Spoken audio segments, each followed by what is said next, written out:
इसी उम्मीद के साथ भूल जाओ सारे गम, नासिर उस्ताद का करें हम सब मिलकर दिल से वेलकम। हमारी दीनी बहनियों से रिक्वेस्ट है कि अल्लाह हमारे साथ है तो नासिर भाई हमारी दुनिया में साथ देंगे तो इंशाल्लाह हम उनके साथ रहेंगे। ये इस चीज से ना डरे कि हम पे जुल्म किया जाएगा। याद रखिए हम सब के पीछे शैतान लगे हुआ है। अल्लाह ताला ने भी कुरान में फरमाया है कि तुम दुनिया में जा रहे हो तो तुम्हारे पीछे शैतान लगे हुआ रहेगा। तुम इस खौफ में ना रहो कि तुम्हें गोश्त नहीं मिलेगा, तुम्हें पर्दा से हटा दिएगा। नहीं, ये बात गलत है, ये सरासर शैतान के वसवसे है। हमें चाहिए कि अल्लाह पर यकीन है, हम ईमान रखते हैं तो अल्लाह के बंदों पर भी ईमान रखना चाहिए। जैसे कि नासिर उस्ताद ने कहा है कि वो हमें सपोर्ट करेंगे, हक पर कायम रहने पर हमारे साथ देंगे, तो हमें भी चाहिए कि इंशाल्लाह हम भी इनको और देंगे। अब्दुल नईम साहब, अफजाल महमूद साहब, पर्दा नशीन मेरी माँ और बहनों, अस्सलाम वालेकुम रहमतुल्लाहि बरकातहू। यहाँ पर आप तमाम लोगों के इल्म में है कि एक आध महीने में हमको एक तारीखी इलेक्शन के लिए हमको आगे बढ़ना है। गुलबर्गा शहर के हालात आपके सामने बिल्कुल साफ तौर पे हैं कि यहाँ पर गुलबर्गा की तारीख में पहली बार एक मुस्लिम औरत को एमएलए बनाकर भेजा गया और 5 साल में जो हिंदुस्तान पे हुकूमत कर रहे हैं नरेंद्र मोदी और अमित शाह की हुकूमत ने एनआरसी CAA का मामला पेश किया, जिसमें मुसलमानों को ये साबित करने के लिए कहा गया कि आप हिंदुस्तानी हैं कि नहीं। उस वक्त गुलबर्गा में हमने मीटिंग की जिस दिन राज्यसभा में ये बिल पास हो रही, बाकर फंक्शन हॉल में, जिसमें तमाम उलमा इकराम, सोशल एक्टिविस्ट, पॉलिटिकल पर्सनालिटीज़ को मैंने मीटिंग बुलाई और उस मीटिंग में 2 चीज़ों को तय पाया गया। पहला कि एक फंक्शन किया जाए, एक जलसा किया जाए मुस्लिम चौक पर, और दूसरा गुलबर्गा को बंद किया जाए। पहली मीटिंग में गुलबर्गा सिटी के कॉर्पोरेशन पुलिस कमिश्नर, उसने सेक्शन 144 को लागू किया। सेक्शन 144 ये होता है कि कर्फ्यू से पहले एक से ज्यादा लोग जमा नहीं हो सकते, इस तरह से बैठ नहीं सकते। हमारे प्रोग्राम को कैंसिल करने के लिए तमाम सियासी जिम्मेदारों को फ़ोन पर बात की गई और उस वक्त हमें सुबह 7:30-8 बजे होम अरेस्ट किया गया। मेरे साथ हमारे मरहूम मारुति मानपड़े साहब थे, हमारे असगर चुलबुल थे। उसी वक्त बेंगलोर से जो है वहाज बाबा भी वहाँ पे आए, तो वहाज बाबा को उस मीटिंग के ताल्लुक से ये नहीं था। तो वहाँ पर हमने फैसला किया कि सेक्शन 144 लगाया गया है, सबसे पहले सेक्शन 144 को तोड़ने का काम हम करेंगे। हम जाकर पुलिस कमिश्नर ऑफिस पे ही 144 को वायलेट करेंगे। तो अल्हम्दुलिल्लाह पुलिस कमिश्नर के ऑफिस पे ही हम जाके धरना बैठ गए। उसके बाद में प्रोग्राम हुआ। एक हिंदुस्तान में एक बहुत बड़ा एहतजाज गुलबर्गा से ही उसकी शुरुआत हुई। उसके बावजूद सेक्शन 144 के बावजूद हम लोग नगरेश्वर स्कूल को वहाँ पर पहुँचे, हमको गिरफ्तार किया गया और अल्हम्दुलिल्लाह आप बहुत सारे हमारे नौजवान जिम्मेदार उलमा इकराम तमाम सियासी लोग वहाँ पर आकर एक हिंदुस्तान के अंदर एक गुलबर्गा शहर की एक तारीख दर्ज हुई। 1 लाख 1.5 लाख से जायद का मजमा वहाँ पर जो है मौजूद था। उसके बाद हमारी बहनों ने, माओं ने एक रजा एकेडमी की तरफ से एक एहतजाज किया, बहुत बड़ा। एक 15-20 हज़ार 25 हज़ार औरतें जो है एहतजाज किए करे। यहाँ रिंग रोड पर शाहीन बाग बोल के यहाँ पर भी उसको बनाया गया। तकरीबन 36 दिन हमारे अफजाल साहब वो लोग ऑर्गेनाइज किए थे। तकरीबन 36 दिन हमारी माएँ और बहनें यहाँ पर जाकर के एहतजाज में शामिल रही। उसके बाद कोविड का मामला आया, 2 साल कोविड में रहे। कोविड के अंदर पुलिस का जुल्म ज्यादती इस कदर हो गई थी कि जो भी बाहर जा रहा था उसको केस दर्ज कर रहे थे, मार रहे थे। उस कोविड के दौरान जो उलमाए कराम नमाज पढ़ाने के लिए जा रहे थे उनको भी पीटा गया, उनको भी मारा गया और कोई पुलिस केस दर्ज नहीं। उसके बाद हमारी बहनों का हिजाब का मामला, जिसका जिक्र अफजाल साहब ने कहा, पूरे हिंदुस्तान भर में इस हिजाब को लेकर हंगामा बनाया गया। टीवी चैनल्स पे, मीडिया में मुसलसिल तौर पर हमले किए गए। कर्नाटका में सबसे पहले हिजाब के ऊपर बात करने वाला आपका ये भाई नासिर हुसैन उस्ताद है। अजान के बारे में मामला, आपको मालूम है कि अजान के ऊपर भी पाबंदी लगी गई। अजान के बारे में बयान, हमने अजान के खिलाफ जो आवाजें उठ रही थी उनका खिलाफ हम बयान दिए, मगर हमारी एमएलए साहिबा मोहतरमा कनीज फातिमा साहिबा ने एक बयान दिया। ये इन तमाम मामलात में खामोश थे, मगर अजान के मामले में बयान दे दिया। क्या बयान दिए कि माइक की आवाज को कम कर दीजिए।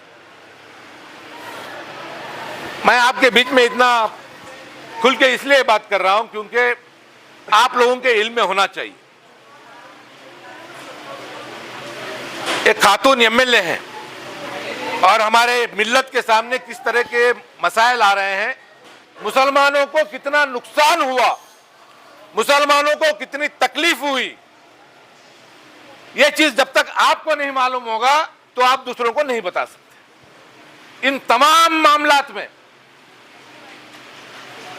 मोहतरमा कनीज फातिमा साहिबा की जिम्मेदारी थी कि वो असेंबली में खड़े रहें और इन मामलात पर बात करें। कोई मामला ऐसा कम अहमियत का है, इसमें हिजाब का मामला है, एक लफ्ज असेंबली में बात नहीं करते। मैं आपके बीच में ऐलान करने आ रहा हूं, बोलने आ रहा हूं, अगर इन किसी मामलात में मुसलमानों के ताल्लुक से मोहतरमा ने एक लफ्ज भी असेंबली में बात की है तो ये आपका भाई नासिर हुसैन उस्ताद इलेक्शन से दस्तबरदार हो जाएगा।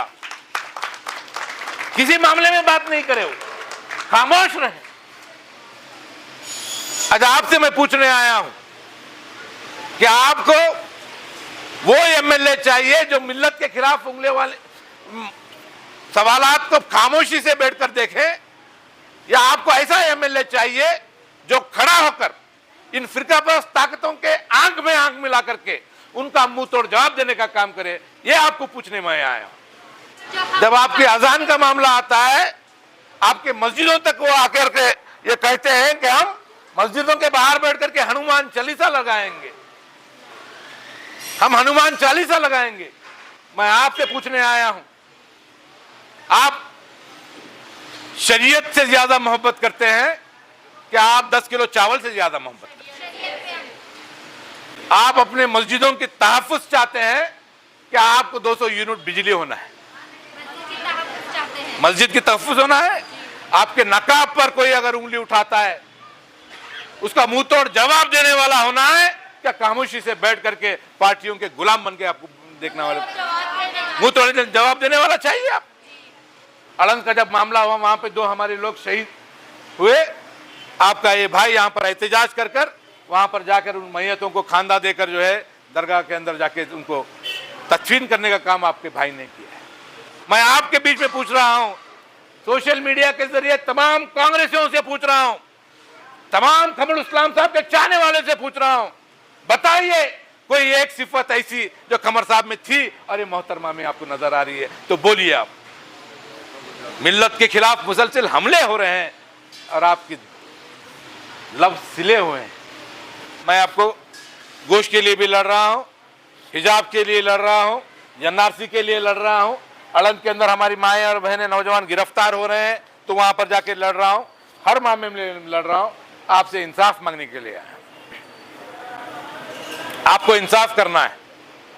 वायदे सियासी जमातें बहुत होती हैं, मगर आपको फैसला किस बुनियाद पे करना है? जरूरत है इस बात की कि आप अपनी तारीख को पहचाने। मिल्लत के तहफ्फुज़ के लिए, मिल्लत के शान के लिए। शान से जीना है कि डर डर के जीना है? हमारे बच्चे शान से रहेंगे हिंदुस्तान में कि दोहरे सिटीजन बन के रहेंगे? हिंदू मुस्लिम इत्तेहाद को बरकरार रखेंगे इंशाअल्लाह।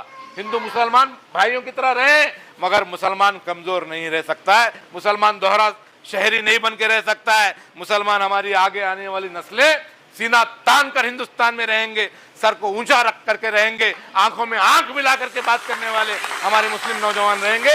हमारे उन बच्चों को, आने वाले नस्लों के लिए हम कमजोरी, एहसास कमतरी, ये उनके मिजाज के अंदर हम देखना पसंद करने वाली नहीं है। उसके जिम्मेदार हमारी माएँ और बहनें हैं। आपकी जिम्मेदारी है, आपकी जिम्मेदारी है कि अब आने वाले नस्लें कमजोर। आपको इसलिए फैसला करना है, आपके भाई को जिता के भेजिए। कोई मुसलमान के खिलाफ कितना भी बड़ा तोपची हो, पुलिस ऑफिसर, चाहे कमिश्नर हो, चाहे आईजी हो, चाहे एसपी हो, बेवजह किसी मुसलमान पर हाथ उठाएगा तो उसका खामियाजा इंशाअल्लाह ताला उसको भुगतने के लिए मजबूर करने वाला आपका भाई है। ये इलेक्शन वो फैसले करने का इलेक्शन है। खामखा चुप बैठ करके अरे वो मैडम आई थी, औरत है, औरत हमारे को समझ, नुकसान कितना हो रहा, कितने बड़े बड़े नुकसान हो रहे हैं। कौन समझाना आप इसको? आप बुलाए मेरे को, मैं आके समझाया। आप लोग मेरे को वायदा करना, कम से कम 50-50 औरतों को आप बात करेंगे सारी चीजें, और हक है, एक भी बात इसमें मैं झूठ नहीं। ये सारे मामलात आपके बीच में है। आपसे पूछ रहा हूँ लास्ट में एक ही बात, आप लोग इस इलेक्शन में मेरा साथ देंगे? साथ देने का मतलब ये है कि आज से अपने दोस्तों को, सहेलियों को, रिश्तेदारों में बात करना शुरू करेंगे। वायदा है आपका? हाथ उठाकर बोलो जोर से, बुरे लोगों का साथ देंगे। शुक्रिया।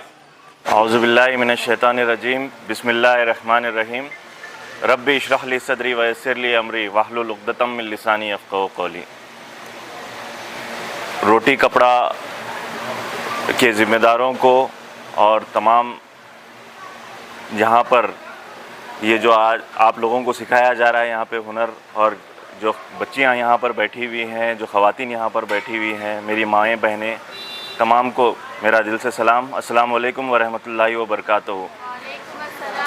बहुत एक शेर, एक नज़म का एक हिस्सा आपके सामने सुनाता हूँ जो अल्लामा इकबाल ने लिखा है। मुझे इश्क के पर लगाकर उड़ा, मुझे इश्क के पर लगाकर उड़ा, मेरी खाक जुगनू बनाकर उड़ा। खिरत को ग़ुलामी से आज़ाद कर, खिरत को ग़ुलामी से आज़ाद कर, जवानों को पीरों का उस्ताद कर। तो नौजवानों को आज जब हम तालिब इल्म हैं, आप सभी तालिब इल्म हैं, उम्मीद करता हूँ कि जो आने वाले वक्त में आप लोगों की सलाहियतों में इतना इजाफ़ा हो कि आप जो असातिज़ा यहाँ पर आप लोगों को तालीम दे रहे हैं, जो हुनर आप लोगों को सिखा रहे हैं, उसका इस्तिफ़ादा करते हुए आप लोग तरक्की हासिल कर सकें। ये मेरी आप लोगों के लिए उम्मीद भी है और अल्लाह से दुआ भी है। देखिए, मैं समझता हूँ क्योंकि आज के इस पुरफितन हालात में जो इस मुल्क में मुसलमानों के लिए ख़ास करके बनाए जा रहे हैं, जहाँ पर हर लम्हा हर वक्त नए नए मुश्किलों को सामने हम लोगों को देखना पड़ रहा है, उनका मुकाबला करना पड़ रहा है। सबसे ज़्यादा आज की तारीख़ में अगर कोई मुश्किलों का सामना कर रहा है तो वो आप ख़वातीन हैं, आप हमारी बच्चियाँ हैं। आप सभी इस बात से वाकिफ़ हैं। शायद आप लोगों में से एग्ज़ाम्स भी दिए हैं, कुछ लोग डिग्री का एग्ज़ाम दिए होंगे, या फिर जो है कुछ लोग पीयू कॉलेज का एग्ज़ाम दे रहे होंगे या दे चुके होंगे। जिस हिसाब से आज हमारी हुकूमत कर्नाटका की हिजाब के ऊपर पाबंदी लगाई है, उसकी वजह से आप लोगों को जो तकलीफ़ दी जा रही है, उस तकलीफ़ का एहसास तमाम उम्मत को है और होना भी चाहिए।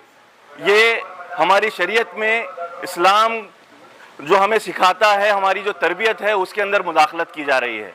और क्योंकि हमारी बच्चियां तालीम हासिल करके बुलंद मुकाम हासिल कर रही हैं, कोई डॉक्टर बन रहा है, कोई केएस ऑफिसर बन रहा है, कोई आईएएस ऑफिसर बन रहा है, या मुख्तलिफ हुनर हासिल करके अपनी रोज़गार के लिए जो जद्दोजहद कर रहे हैं, उसमें आप लोगों को पीछे करना, आप लोगों के अंदर खौफ पैदा करने की जो कोशिश है हुकूमत की, उसके खिलाफ आप लोगों में से ही चंद बच्चियां उठ जाती हैं।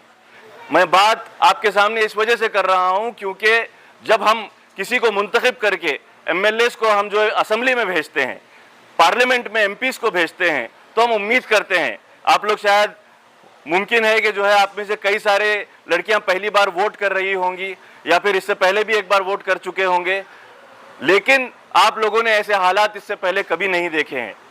आज की तारीख में आप लोगों के बीच में एक मजबूत क़यादत की बहुत सख्त ज़रूरत है।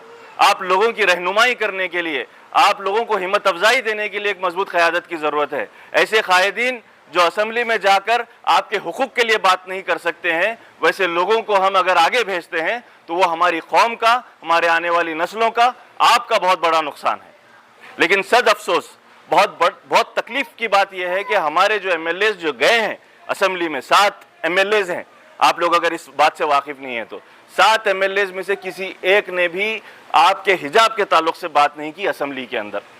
यहाँ पर गुलबर्गा में या फिर जो है कोई और जगह पर जाकर सिर्फ बोल देना कि हिजाब हमारा ज़िंदगी का एक हिस्सा है, हम जो है हिजाब नहीं छोड़ेंगे, हमारी शरीयत का एक हिस्सा है, ये काफ़ी नहीं है। ये कोई एक आम लड़की कहे या फिर कोई एक ऐसे लोग कहें जो अपना एनजीओ चलाते हैं, जो काम करते हैं लोगों को जोड़कर, आप जैसे लोग अगर एहतजाज करके ये बात कहते हैं तो ये काबिल कबूल होती है, लेकिन बहैसियत एमएलए वो लोगों को असम्बली में बात करनी चाहिए। हमारे शरीयत में मुदाखलत हो रही है और आप हिम्मत नहीं कर रहे हैं कि एक तो असम्बली में बात कर सके, दूसरा जहां पर मसला खड़ा हुआ है, आपके पीयू कॉलेजेस में खड़ा हुआ है, आपके डिग्री कॉलेजेस में मसला खड़ा हो रहा है, उसके ताल्लुक से आपके सामने आकर, आपके साथ में ठहरकर अगर बात करने की और डिपार्टमेंट्स में जुर्रत के साथ बोलने की अगर ताकत नहीं है, तो हमें ऐसे कायदीन की, ऐसे एमएलएस की ज़रूरत नहीं है। हमें ऐसे एमएलएस की ज़रूरत है जो बात कर सकते हैं, जो आपके हक़ में लड़ सकते हैं। और अल्लाह के फजल से हमारे बीच में नासिर हुसैन उस्ताद साहब जैसी शख्सियत मौजूद हैं जो आपके हुकूक के लिए लड़ने की हर तरीके से हिम्मत रखते हैं और सलाहियत रखते हैं कि आपके हक़ के लिए, आपके मसाइल को हल करने के लिए वो बात कर सकें। मैं आपके सामने बस इतना कहना चाहूँगा कि आने वाले इलेक्शंस हैं, 2 महीने के बाद में आप एक ऐसे तारीखी इलेक्शन का सामना करने जा रहे हैं जहां पर आपको 2 चीज़ों में से फैसला करना है। आपको अपनी मिल्लत, अपनी शरीयत, उसके ऊपर पामाल रहने के लिए जो आगे बढ़ रहा है उसके साथ देना है, या फिर कोई धोखे में आकर, कोई मुगालते में आकर जो लोग आपके बीच में आ रहे हैं किसी कार्ड का नाम लेकर, वो लोगों का साथ देना है। क्योंकि कार्ड तो बहुत सारे लोग देंगे, लेकिन आपके तहफ़्फ़ुज़ की बात करने वाला, हमारी शरीयत की बात करने वाला आज की तारीख में अगर कोई है तो वो नासिर हुसैन उस्ताद साहब है। हालात बहुत मुश्किल हैं, सिर्फ एक हिजाब का मामला नहीं है, शरीयत के कई सारे मामलात में मुदाखलत होना शुरू हो गई है, घुसपैठ होना शुरू हो गई है। तो इसके लिए हमें ऐसे लीडर्स जो हमारे हक़ में बात कर सकते हैं और मजबूती से हमारे साथ खड़े रह सकते हैं, वैसे लोगों को आगे बढ़ाना है। और पूरे इलाके, ये जो हमारा इलाका है जहाँ पर मुस्लिम आबादी है, 40 सीटें यहाँ पर हैं हैदराबाद कर्नाटक के इलाके में, उसमें से सिवाय गुलबर्गा की और कोई ऐसी सीट नहीं है जहाँ पर मुस्लिम अक्सरियत हो और उसके साथ साथ हमारे बीच में एक मजबूत लीडर भी मौजूद हो। तो ऐसे लीडर को पूरे इलाके के मुसलमानों के तहफ़्फ़ुज़ के लिए जो है आगे बढ़ाने की बहुत सख्त ज़रूरत है। मैं इन्हीं चंद कलिमात के साथ आप लोगों से एक और शेर कहते हुए आप लोगों से अलविदा लेता हूँ। आप लोगों का मशकूर हूँ कि आप लोग हम लोगों को यहाँ पर बुलाए कि मिटा दे अपनी हस्ती को, मिटा दे अपनी हस्ती को, गर कुछ मर्तबा चाहता है कि दानाए खाक में मिलकर गुले गुलजार बनता है।